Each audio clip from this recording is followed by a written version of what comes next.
There we go, a sad state of affairs for Burgundy.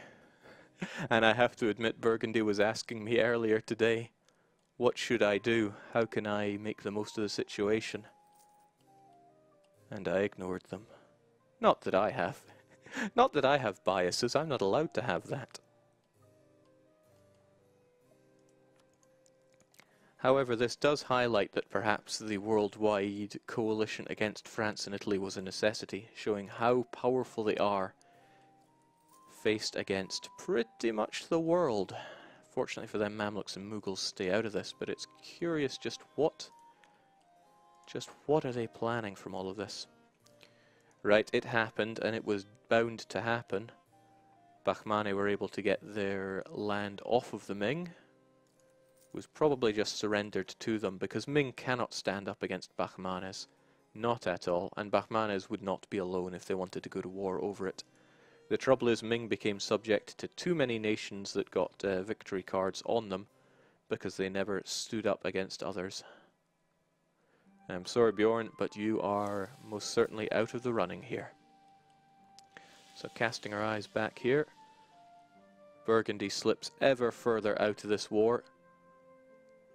The Spanish have been able to secure the hills here in Béarn, but really the French should be more than comfortable slapping them out of there with their incredibly high morale. The hills is not going to offer the Spanish here much protection.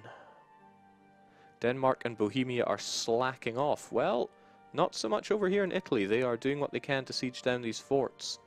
Now, it seems that Italy was wise enough to invest in some heavy-duty forts around here. Then again, it just takes a breach and a fair application of cannon to bring those down. So the question is Italy going to be able to get Burgundy out of this fast enough so that they can start doing terrible things to them? So if we check it out from Burgundy's point of view, they've got plenty of admin banked up, so it's going to be pretty difficult to force them out of this with stab-hitting deals. But then this is all that that Burgundy has. In fact, they're even allowing themselves to cap on admin power, probably because they know what's coming. The states are disloyal, war exhaustion is high. Yes, it's not looking so pretty for Burgundy. We'll see if they'll agree to a certain peace here, since Burgundy obviously made the conscious decision to join this. Look at all those claims. They were hoping to take out the crown jewel of France, the Paris, Ile-de-France as it was once called, those that played good old earlier patches. But it has gone the other way for Burgundy, and we shall see if they're going to be let off lightly or not. So the French have managed to secure Labour, but they hesitate on Béarn, and I do wonder why. Of course, it is up to them, but they're going to want to make use of that 463 general whilst he lives and breathes, since a 2-4 general is not quite going to be cutting the mustard later on. And during all this time that they let slip, the forces of Bohemia and Denmark, and there we go, even Poland slithering their way in. Being asked to check the colonies, I don't think it'll be going so hot for the French. Well, actually, interestingly enough, there's probably a lot of disloyal colonies going on for the Spanish. So in that sense, they wouldn't actually step outside of their comfort zone. It looks like the new Francia don't have much to fight with here. So we only have minor scuffles over in the colonies, certainly nothing that's going to decide this war. No, this war is decided here in Europe, at least unless our other friends get involved. See, if we take a look over at the Mamluks, they're not making any movements in getting their troops up and in there. It does have a little coast guard here, ready to drop on Fernando Po if and when they let their guard down.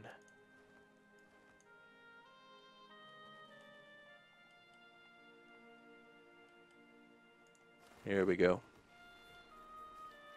This is where Italy get to show off the might of their army, and boy, it is mighty. Then again, the Russians always have no shortage of warm bodies to throw at the situation. Bohemia doing the dirty move of pulling out from the battle before it is actually concluded, leaving Russia shouldering all the troubles of it.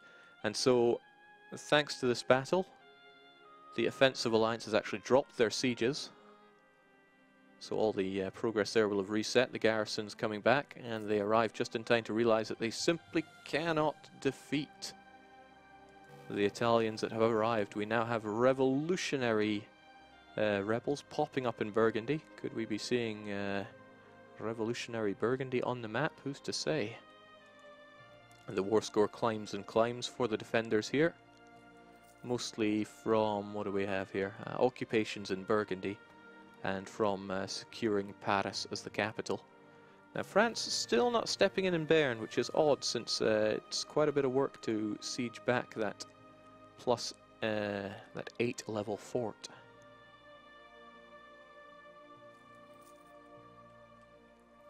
Now Bohemia's involvement has assured them that the Italians are now focused on them, and let me tell you, Daniel's a player, he's vengeful, and if he thinks he is being ill done to, he's going to take it out on you.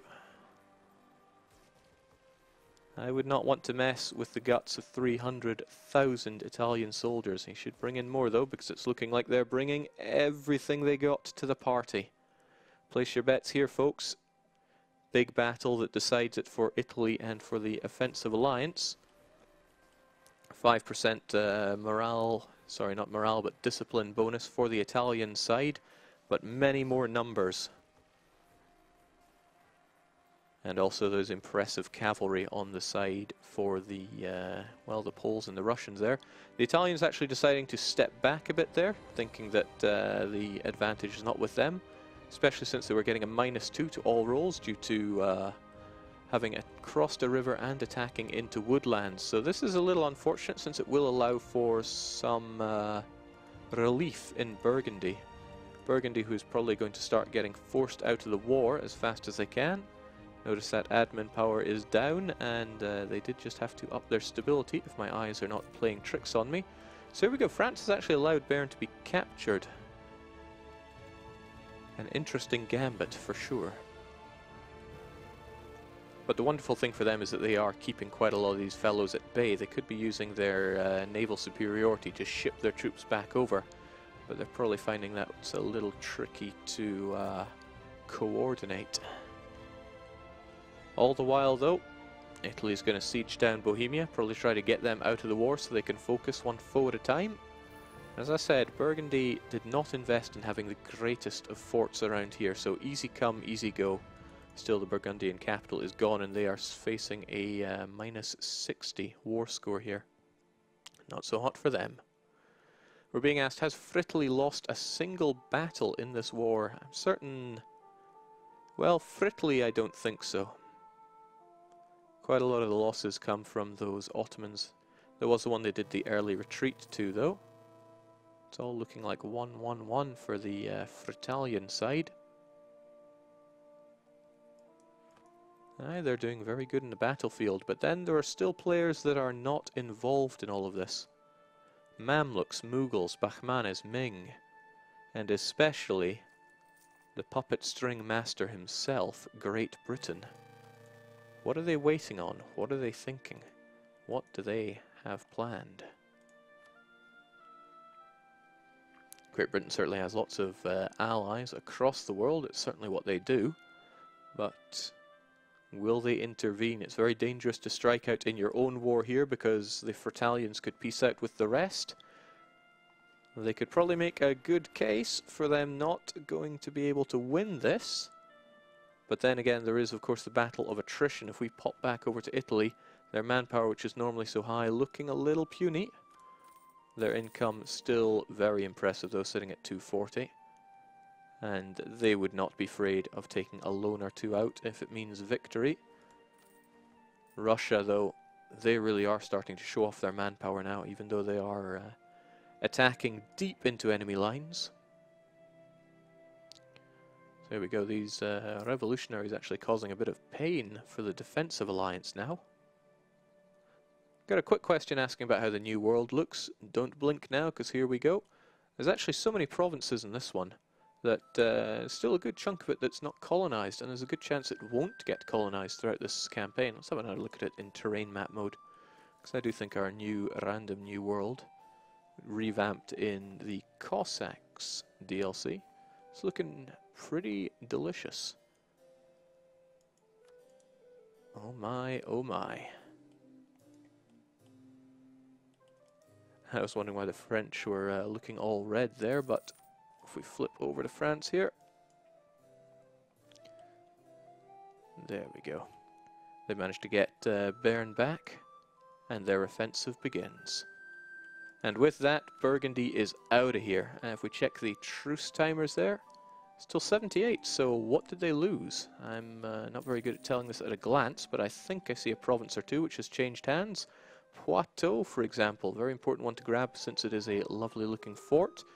Could be that they also arranged that provinces will change hand after the war. You can count on your fellow Paradox employees to stay true to deals they make like that, the verbal contracts.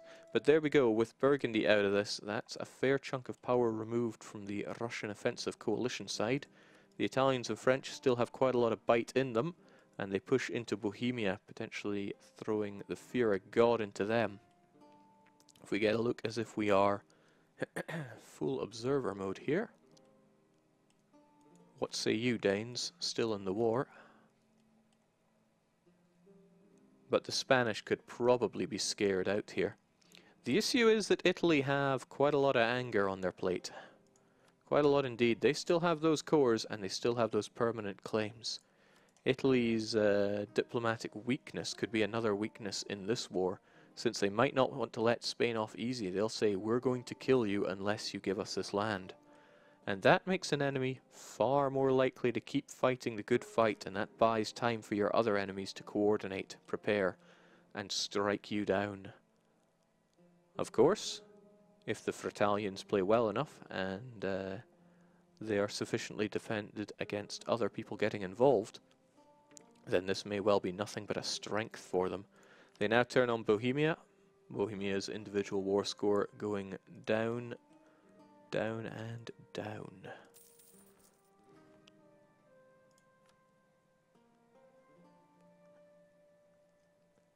Now we're being asked, did Ostritely get his Burgundian victory card back? An excellent point. If we check out Italy there, back in business. The Lower Rhineland is theirs again. They do not have Metz. Now, what's this place called? Ah, Lorraine. They do not have Lorraine, but that's not what they're going to be concerned about. They're concerned about getting Spiz and Zemplin back in their hands. Apologies for butchering the names of these provinces, but it's what I do. It's pretty much in the contract. So with this, Italy are actually back on track. Italy have an enormous amount of accumulated score. Granted, they're not accumulating that much at the moment, but they could be. They just got to strike down here. If they get Slovakia back, that's even going to open up another victory card for them. And that's where things would get interesting. We are approaching the late game here. There are only 50 years left until we got to call it. One thing I got to call is a quick drink. Just hold on a sec.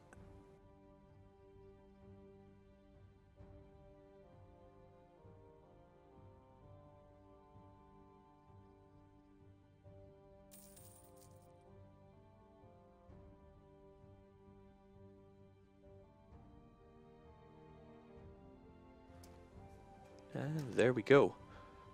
Yeah, so with this, the Italians could be well back on track. They're sitting pretty at 5th place at the moment. But imagine if you smack another 5,000 points onto that. You're looking at something not too shabby. And it'll take a while for the scorecards to regain like that. But the Italians could pull a real dark horse here and come out on top. Maybe not on top, it would take everything in the world to stop Bachmanes at the moment. They are just doing too good for their own good. But with this, the Italians could get a chance once again to regain a trophy. It seemed all but secured between France and Italy until the world decided no. But the thing about mounting a worldwide coalition against somebody, it's like lightning. It's not going to strike twice in the same place. That's for ninjas to do.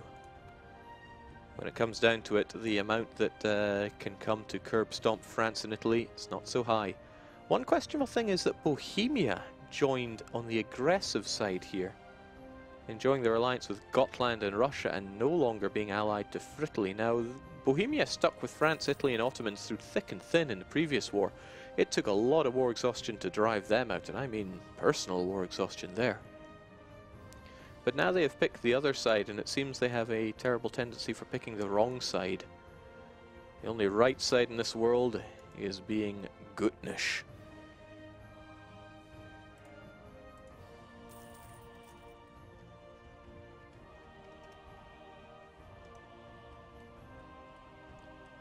Sieging down Bohemia can be quite the chore in even the best of times.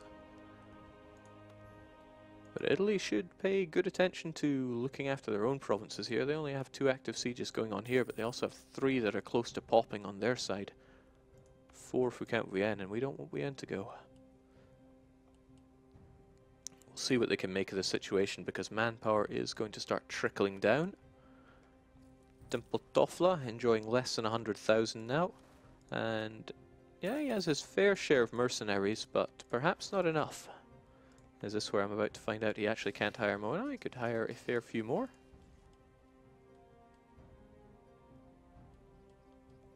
We're being asked, was Poitou part of France's victory card? Another pertinent question. Can have a quick look up here. Now it was Guyenne, so they would actually have to get control of these 2 provinces, I believe. No sense guessing when we can just find out. No, Gascony would also have to fall back into French clutches.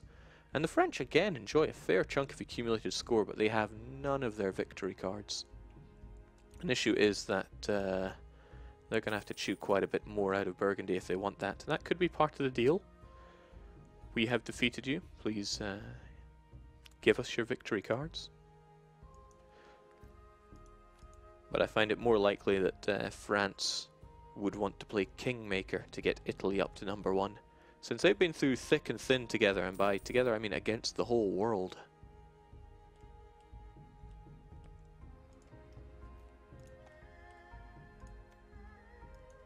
So it's looking a little tragic for Spain there.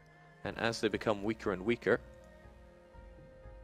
Oh, there we go. Denmark's wanting out of this. Denmark are saying, I've had enough, please let me off of this ride.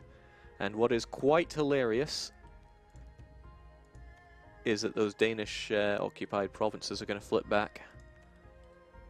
The question is, will the alliance take it? They really have nothing to gain out of Denmark. White peace is certainly pretty agreeable, but for some reason they're not taking it. Now, I cannot tap into the heads of our players here, but it could be that the Fritalians are so angry at everything that was ever done to them, that they are going to just destroy all those around us. Russia bringing the 64% war participation to the table. Always the 4. Never more. So there we go. Bohemia now out of all of this. Did Bohemia lose anything there, I'm wondering? A couple of provinces? Just a little token amount, really, as if to say, don't you ever do this again to me. The Italians getting straight onto that conversion. It's going to take less than a year. They have so much conversion strength since the Italians took religious. Not really for any religious bonuses, but because they know that those policies, they're powerful. I think the French will have them on the go as well. Here we go. Weapon quality standards. This is important one. Field priests and soldiers prayer books. That 10% morale. And another 10 and 2.5 from the Military Zeal Act. So when you start... oh my. You wanted peace. Oh, sorry, we wanted peace. You gave us war. It was more fun that way. I'd be pretty okay with peace now, actually, says Rufo. Well, there we go. They could well make peace with Rufus something quite agreeable. I think Italy would be very happy if they could just get the Italian lands back and say, Spain, you do that, we never ever have beef. Never ever again. Just give me Spain and we're done. Well, what a Freudian slip that would be. Just give me Spain and there'll be no more wars, because you won't be there. So the Italians now eyeing up the Russians and what's left of the Danes. They don't seem quite keen on peace just yet. But it could be upstairs that there is a lot of rushing back and forth. There is, what, maybe like 20 meters between where the Fritalian Alliance sits and where a good chunk of the people attacking them are. There we go. Silly Russians, you have too many cannons involved on the front line. Cannons on the front line will take twice as much damage. They know that, I know that, but most importantly the Italians knew that. And the Italians, they're going in for the kill. Clever technique to use as many cannons on the back row as you have infantry on the front. Sadly they have some on the flanks getting hammered. Cannons truly get destroyed in that shock phase, and since the Polish have such strong cavalry, they are going to ruin any cannons that find their way onto the front row. But if Italy don't get their troops over there into that battle, it's going to be a lost cause. It's a lost cause. That's actually a terrible loss for the Italians, since that could and would and is a stack wipe. Some terrible management by Italy, costing them a little bit over on the eastern front. Probably now asking themselves, why die for Danzig? We're being asked to show off the Russian victory card. Now, the Russia is always playing for himself here, but he has a victory card on the Mughals, which he's probably going to want, since that's a staggering 4,000 points. And Grugi has this terrible tendency to not even end up in the top 8. If we have a look at them now, oh, 10th place. Tragic. All hail the unstoppable horde of super Russians. No, I think they're about to get stopped. I think they are about to get stopped dead in their tracks, Grugi. Emphasis on dead.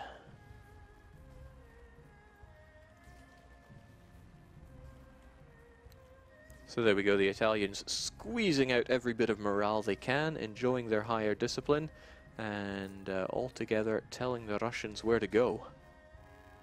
Go home.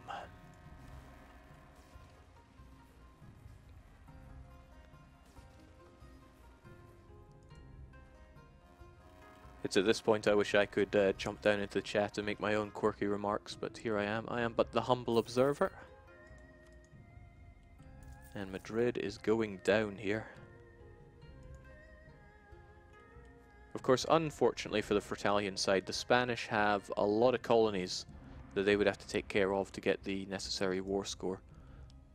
Honestly, they would be better off just getting a meager peace deal from Spain so they can concentrate. The issue with what the Fritalians are doing here in Total War is that they are really draining their resources. The treasury falling for Italy, their manpower not quite as good as they certainly want it to be. Temple Dofla, again, manpower sitting at, well, actually a fairly agreeable amount, so good job there. And the treasury, well, still growing. Good chunk of trade income, really keeping things afloat for France. In fact, they're even making reasonable amounts of tariff money. Antarctic Francia bringing in the gold. And New Francia literally bringing in the gold. They're sending over their treasure fleets with a good old 100 ducats of gold and silver. Directly into the coffers, directly onto the inflation. So there we go, there has been no meaningful push into Fritali. Spain could well be brought out of this war. They're probably wanting to take Madrid, and then they would certainly do well to speak to Ruffo and say, let's let bygones be bygones. Just give me Italy, I'm sure would be part of it. There's no victory cards involved. They probably just want something to make sure that Spain stay off their back. Spain and Portugal, or Iberia as a whole, has been the perennial back door into France and Italy. And if they can just shut that door for good, it's going to make things quite a bit smoother when Burgundy becomes the order of the day. That truce not going to last forever. It's only got 5 more years on it.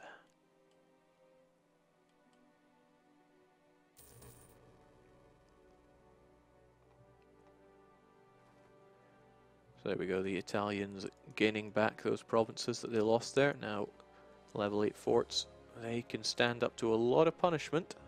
Here we are in the late game, and there's no shortage of forts. If they want to actually push into Russia, they're going to have a hard time of it. But here's the thing. If it was Russia just left alone against them, and it is rapidly getting that way, Once the Spanish are pushed out, it's just going to be Russia and their lesser union partner, Poland. What's to say Poland couldn't be turned on them?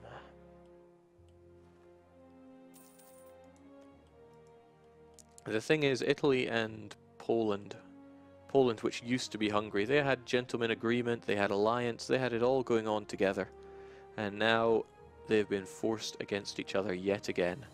Who's to say they might strike another friendship? After all, does Poland want to be underfoot of the Russians forever? There we go, that is Spain gone and gone. Syracuse, one of the most important sites for a new colony, has been transferred over to Italy. Navarra back in French hands. They're correcting the religion right there. And who's to say what else? Incredible. Now the Fritalians eye up only Russia and Poland, and suddenly there is an army of extremely angry French, ready and willing to put the boot into those that would stand against them. The question is, how long will this charade go on? If anything, this war has only bolstered the Fritalians. It's given them the gusto. They now know they can beat those that come against them. And Great Britain, if anything, has been told that they are the isolated one. In this case, Great Britain was not invited to this party. And Great Britain knows they have this Mexican standoff with the Mamluks. They don't seem very keen to surrender Fernando Po. They'd have to fight for it. The thing is, they are allied with the Mughals right there, so the Mamluks would have a tough time strangling it away from them. The same Mamluks who are looking a little low on friends at the moment, if we check them diplomatically, they are isolated beyond belief. It's not like they have any truces, so nothing was broken recently, but I do wonder what's going to happen there. So here we come, the very angry French, still with that exceedingly good general, 463. That 6 in shock's going to count for a lot. The Italians probably waiting for him to come and back them up, since that kind of difference in battle is staggering. Nope, they don't care, they're going for it. The Italians know they have the power. And by gods, they have the power. Sending a clear message to those that would oppose them. Not today. So just want to see how opinions have changed. Well, Twitch chat, how are you feeling? Who are you backing? Who is your MVP? We have the Fritalians, and now we have the Pol-Russians, the Rassolans, the Prussians, the Roland. Nah, I can't get anything quite as good as Fritali. We're seeing quite a bit of support for the Fritalians. Gotta say, they have been defender in so many wars here, and they're pulling ahead. The Spanish, oh my, a mere shadow of what they could, would, and should be.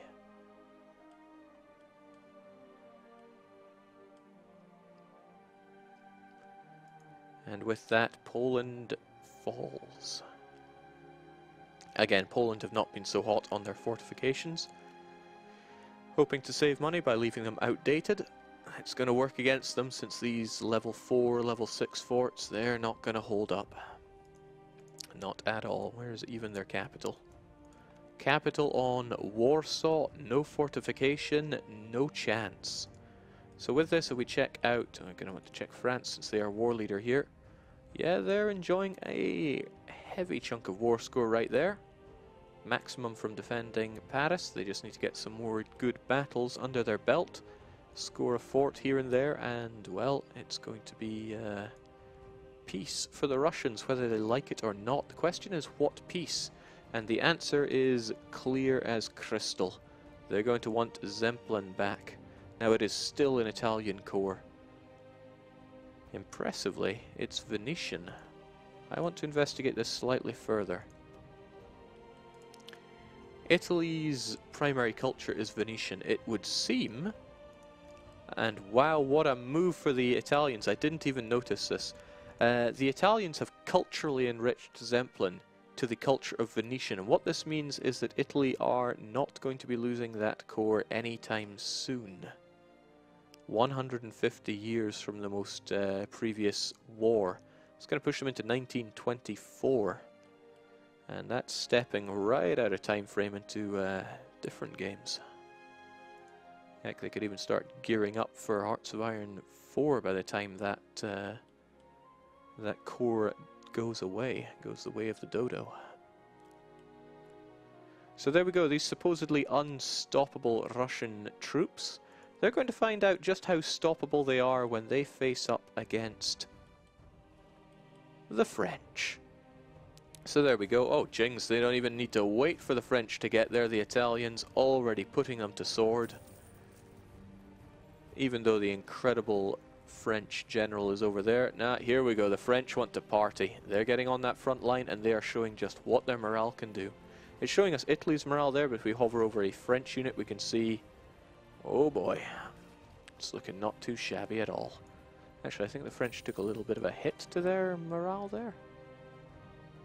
It used to be a bit higher, but let's come on. This is just Grugi's supposedly unstoppable Russians we're fighting here. They walked into the highlands, and they're going to be running out.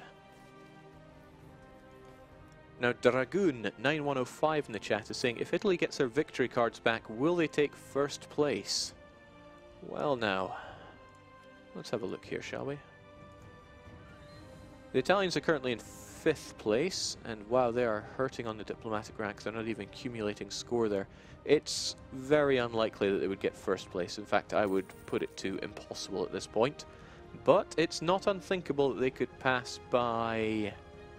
Ooh, actually, that's harsh. They're not going to get in the top 3 unless they strangle something out of one of the other top 3. Mughals, Great Britain, or Bahmanes. Could be that Italy will join forces with Mamluks to rip 2 of them out of there. Mughals and Great Britain. Bahmanes are 2 lodged in there at first place. That said, Britain. Wow, Britain is making so many gains there. The issue still comes down to accumulated score though, and when it comes down to that, I think we're going to find that it is Bahmanes that's going to be number 1 there. So the unstoppable Russian troops have been stopped and sent home, whilst the Fratalians press onwards and inwards. Did Bahmanes get their victory card on the Mughals? The Mughals and Bahmanes, they've been playing nice. So Mughals actually temporarily gave up central Doab, but then got it back, since it was 4,000 points and only 3,000 to them. Just trying to keep it balanced so the two would not fight each other. So Bahmanes and Mughals, they are teaming up for mutual benefit here. Question is, are the others just going to let them take top 3 between themselves? Perhaps we'll get the French general, Michel de la Mothe, showing off his stuff over in Warsaw. Warsaw is an easy picking due to lack of fortifications. It's also farmland, so no difficulty going in there and stomping them. So tell me, Tibaltonsk. No. Let's try it. Let's give this another good shot. Tibetansk Tempeltofle, what are you going to do to the Russians in Warsaw? I think you should give them a Warsaw Pact of their own. There we go, we're enjoying 50%. 50% of that war score. They can essentially call the shots now. I wouldn't be surprised if they've called an armistice to decide what's going to happen. And if that armistice does not follow through, I strongly suspect that France is going to march right into Warsaw and call it their own.